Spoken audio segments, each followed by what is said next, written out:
Hey, ChatGPT, if you were the devil, what thoughts would you utilize to destroy humanity? I tell them 3 lies. Lie number 1, this isn't fair. Fostering a victim mindset. For example, convincing someone that they're always the victim, leading to resentment. Lie number 2, this isn't going to get better. That's so bad, bro. The resentment and the victim mentality is so bad. I can't believe, I don't think people realize how bad that is when you think, I should have more and you're the one who's doing it to me. You're the one who's preventing me from not having more. It's because of you. That mentality is so sick. It's toxic. And it leads you to think, if you feel that you're in a lesser position and you think in your mind that you're in this kind of defensive position against somebody who is attacking you, you'll do whatever you want. You'll do whatever it takes to get out of that position. Even if it's not even true. Even if you're not even in that position and that's not real and has no basis in reality, you will attack and act like a cornered animal. And it's such a bad mentality. Planting despair. Like convincing them their situation is hopeless, leading to inaction. Lie number 3, the upgrade illusion. The idea that constantly trading up will bring happiness. Like persuading someone to endlessly chase new possessions or relationships, never finding contentment. Let's dive into that a little bit. Number 1, the victim mindset mentality. I think that this is perhaps one of the most pervasive ideological mindsets that is put forth today, not just in culture, but really truly even in the academic setting. There is this pervasive understanding that due to inferiorities of one kind or another, people have been victimized, whether that's because of gender or race or age or whatever else. Disability. But what ends up happening is when we're telling the story of our own life, we end up putting ourselves in a position of inferiority.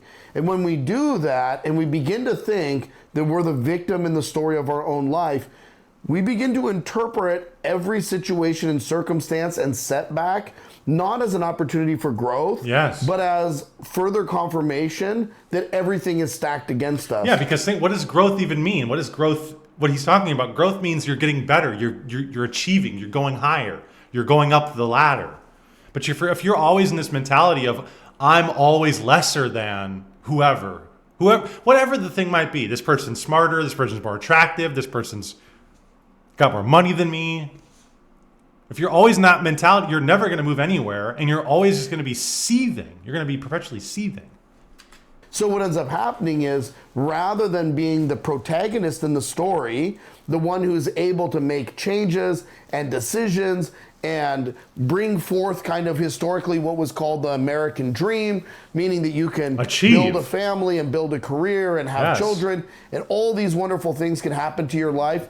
You're continually stuck in the mindset that everything is built in a way in which you've already missed the boat. Now, we can talk about that even in our modern day with young people. What is it, right? People today are talking about the fact that there was this huge wealth transfer over the last couple of years, that the boomers bought their houses for pennies and now nobody can afford to live at this standard and all these other things.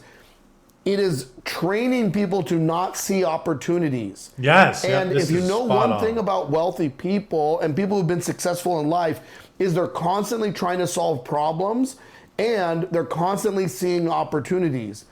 This is so spot on. I think about this all the time. Yes, things are worse and different than they were for the boomers. The boomers could buy a house with, a dollar and a fucking hot dog, right? They could literally afford a house on nothing. And it's way different nowadays. Houses are way more expensive. He's absolutely right. But the thing is there's so many more opportunities now. There's so many different avenues of making income nowadays.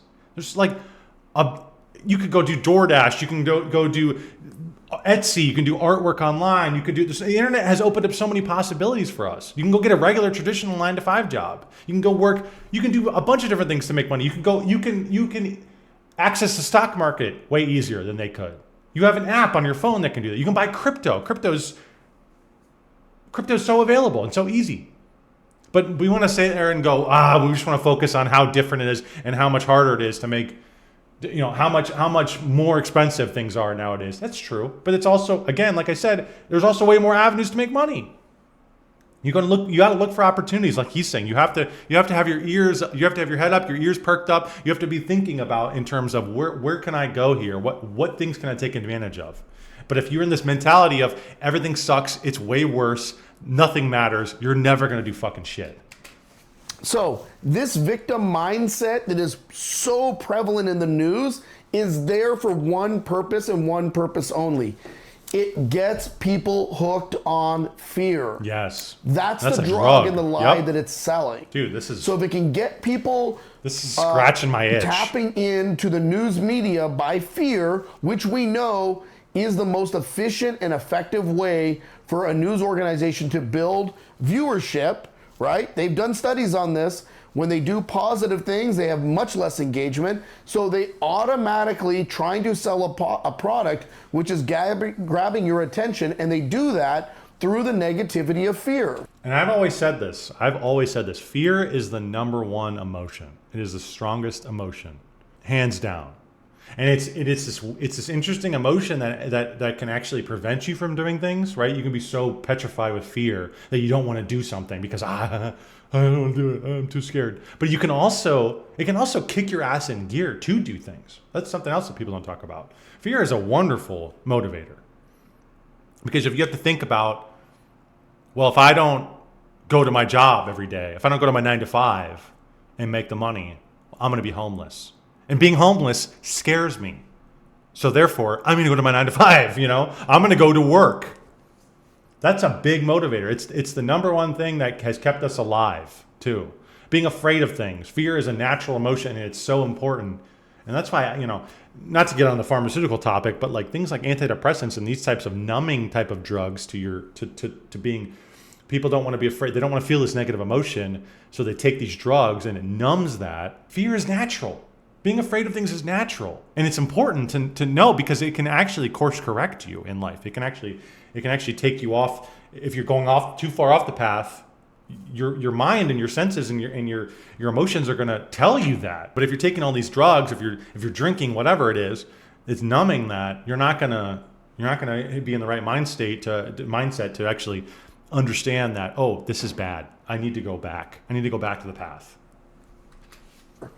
So when you understand that they are trying to get you involved in that mindset, you have to take a different approach to this. And one of my favorite quotes from Elder Ephraim of Arizona is, say the Jesus prayer and do not fear. Yes. It is our place, especially as men in the world, to be problem solvers, to find solutions, and to put our hope in God. And fear has nothing to do with the Christian mindset in life. In fact, my whole life, before I became an Orthodox Christian, was full of fear and turmoil and anxiety, and I want nothing to do with it.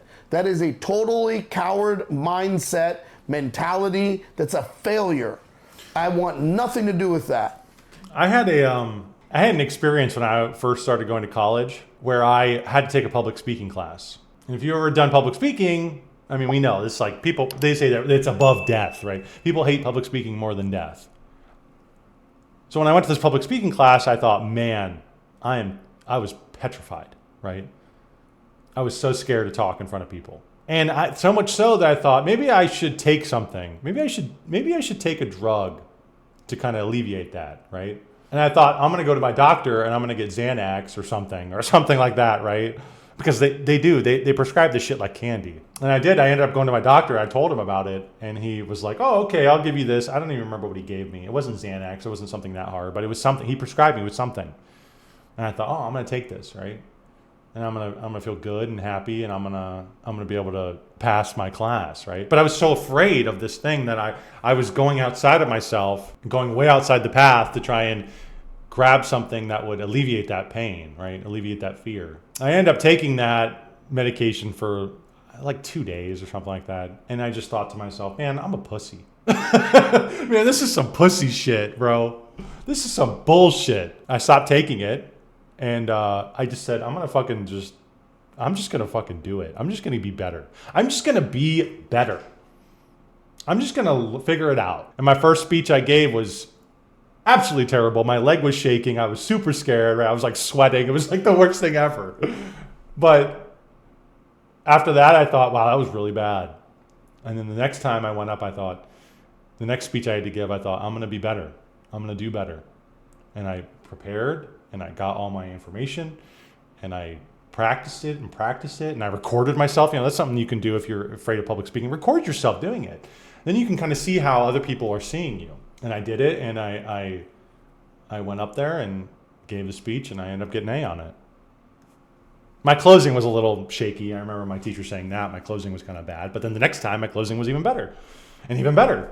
And I got even so good at public speaking during college. I actually liked it. I actually ended up liking it. It was actually something I enjoyed doing, actually, and I kind of miss it. I ended up, there was even a time when I was in another class and I had to give a speech, and I had the flu. And I didn't want to be up there at all. But I went up there, and I did it, and my teacher was like, wow, your pacing was so good. You were great. She gave me an A on it. Shit like that. I've even given speeches where people have come up to me afterwards and said, dude, you're great at this.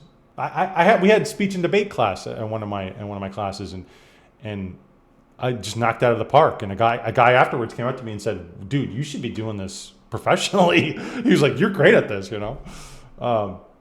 But shit like that, it's like, you know, I would have never have procured that skill in the way I did had I not just done it and figured it out. If I would have just taken the easy route and taken the path of fear, I would have been a different person.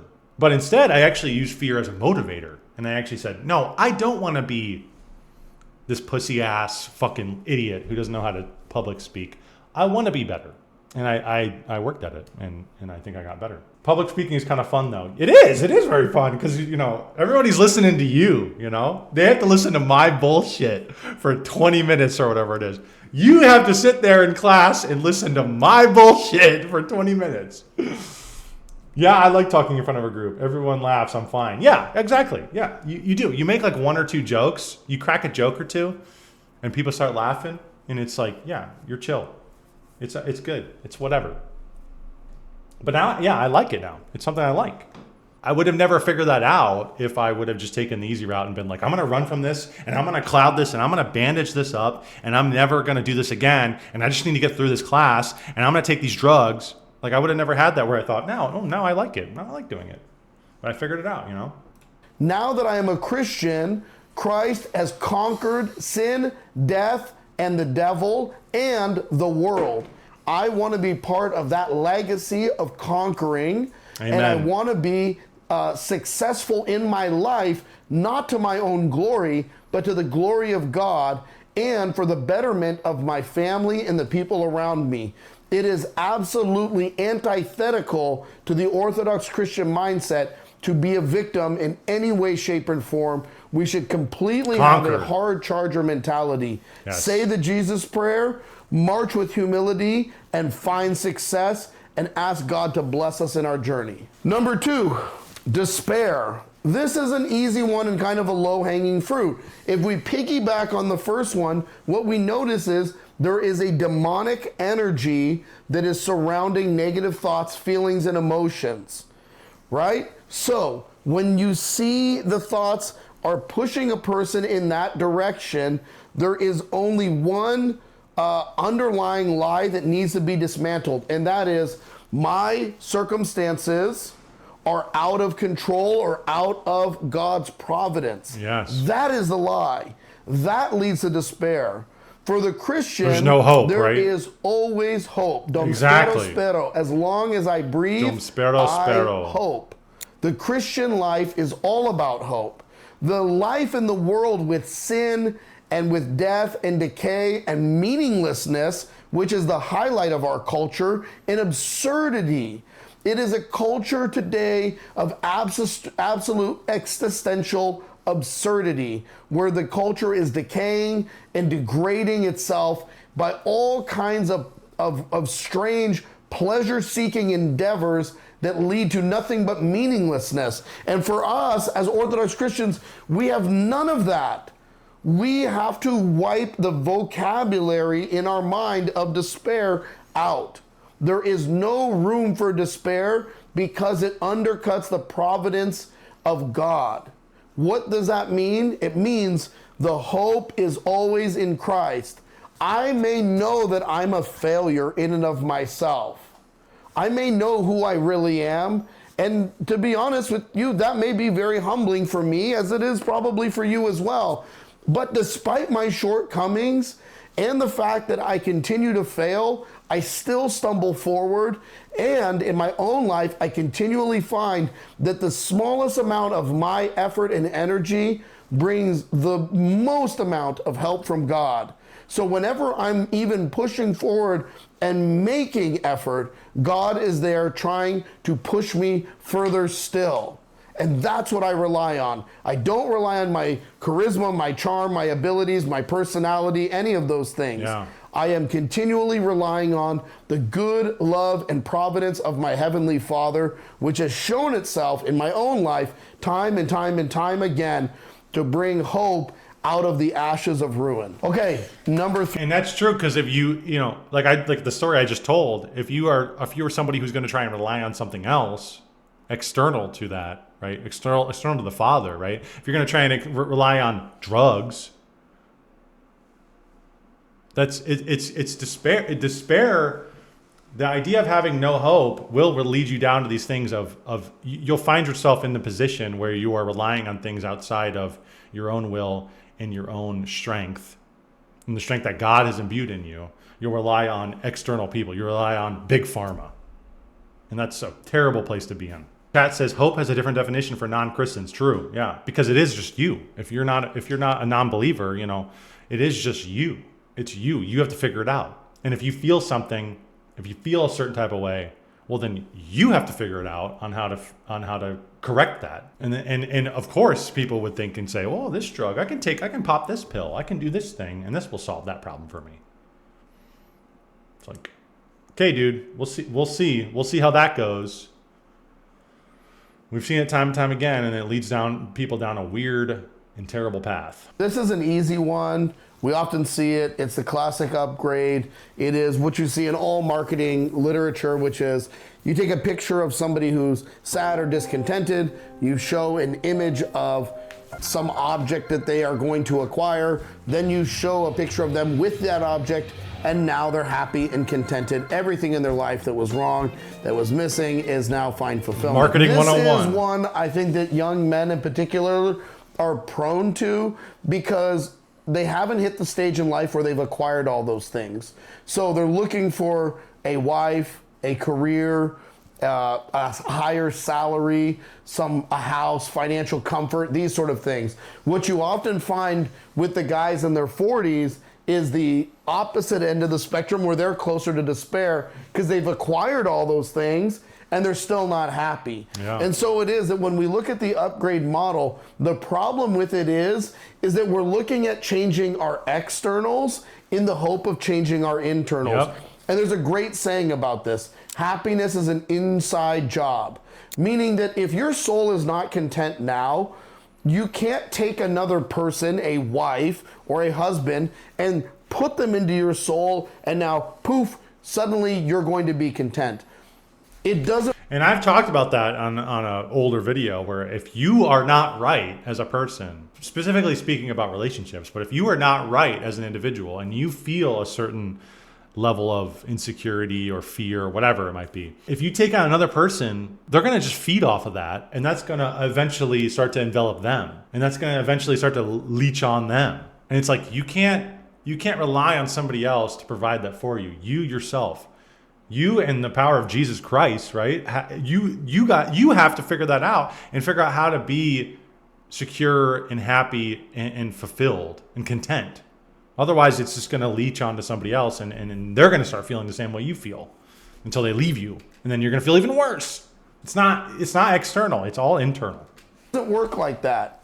Things like marriage, children, career, money, all these things, they're fine aspects of life, but they don't bring peace. I never talk about this in my video. They bring hardship. They bring work. More They're money, the more cross. problems. They are sacrificial. That's why when you get married in the Orthodox Church, you wear the crowns of martyrdom.